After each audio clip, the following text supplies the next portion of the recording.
बिस्मिल्लाहिर्रहमानिर्रहीम। आज हम क्लास 10 चैप्टर नंबर 11 साउंड के न्यूमेरिकल्स कर रहे हैं। न्यूमेरिकल नंबर 4 है हमारे पास। न्यूमेरिकल में हमें दिया गया है a sound wave is travelling in air at room temperature with a wavelength of 17.2 centimetre. Calculate the frequency of sound wave if speed of sound in air is 344 metre per second.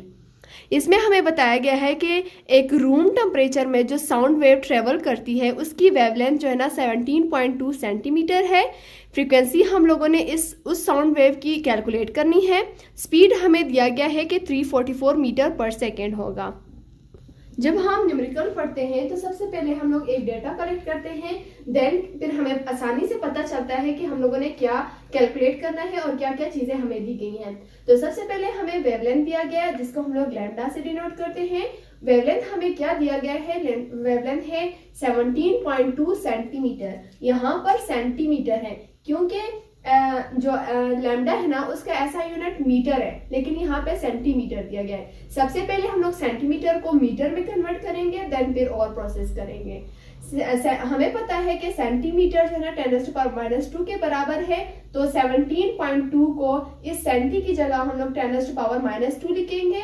Then फिर इस 17.2 into 10⁻⁻² को इसके साथ multiply करेंगे। Multiply किस तरह करेंगे? हम लोग इस तरह करेंगे 17.2 इंटू 10⁻⁻²।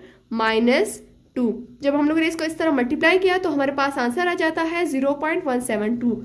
तो ये हमारे पास फाइनल आंसर आ जाता है वेवलेंथ का, ये है 0.172 मीटर। देन स्पीड हमें दिया गया है जिसको हम लोग स्मॉल v से डिनोट करते हैं, वो है 344 metre per second.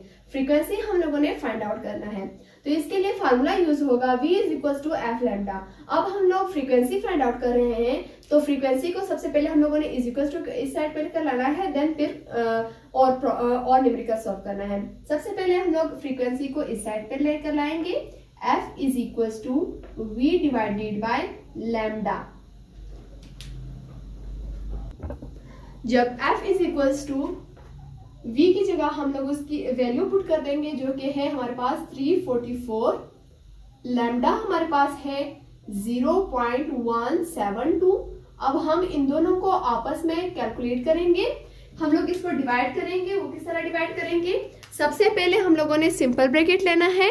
344 simple bracket divided by simple bracket 0.17 2 simple bracket, हमारे पास आंसर आ जाता है 2000। ये सारा हमारे पास फ्रीक्वेंसी आ जाता है 2000।